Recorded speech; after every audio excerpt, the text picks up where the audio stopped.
Hey, what's up, guys?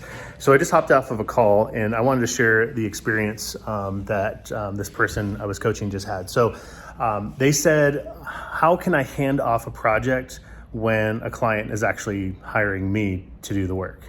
And it was pretty interesting to me to hear that because I could relate to that. When I was first starting out, when I would do a project, like I would joke, like I do everything here. I sell, I do the projects, I do the books. And by the way, you see these floors, you see how clean they are? Yeah, I'm the guy who sweeps those too, right? And so in my agency, it was built all around my abilities, my skills. So I thought for a while, I'm like, well, they're hiring me not just because they want the job done, but they're hiring me. They're hiring my skills, my background. So can I really like hand this off to someone else? Can I really give it to anybody else? At the time, I didn't have anybody to give the projects to. So I was like, well, I didn't worry about that. But then as I started to get some help and grow a little bit, like that was my fear. Like, can I give this to somebody else and that be okay? And I think that was an objection to fear I had in my head. I assumed that they were actually hiring me. Like, you know, Mike, you're a really good designer. Like, we want your design. You're the artist, right? But at the end of the day, that's not what they actually wanted at all. They wanted the results of what my work could do. Whether it was me doing it or somebody else didn't matter.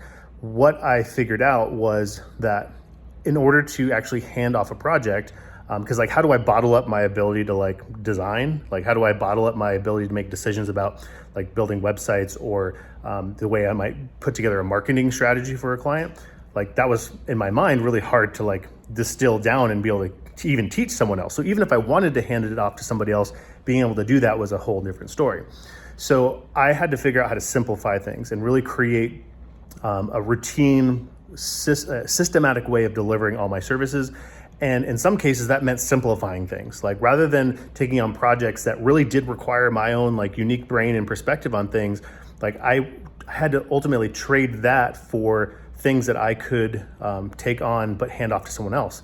And that was the difference, right? So I just want to like come here to share with you that if you're in a position where you feel like the client is hiring you because of your skill specifically, you can't hand that off. Just take that as a clue that what you're selling is probably too complex.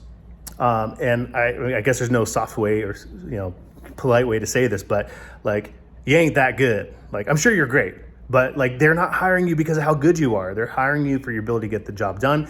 And if you can get the job done in a way that doesn't necessarily have to take your own time, then that's the mix, right? Otherwise, you're going to be stuck in your business forever. You will be stuck and chained to your agency forever. And maybe right now that's cool because you're just happy to have clients. But at some point, you will not want that anymore. And you need to be planting the seeds right now, today, to be on the path to have a business that can run without you. Otherwise, you're going to be that guy who who you die inside the business and they just like close the doors and just there you go, you're gone, right? Like don't be that guy.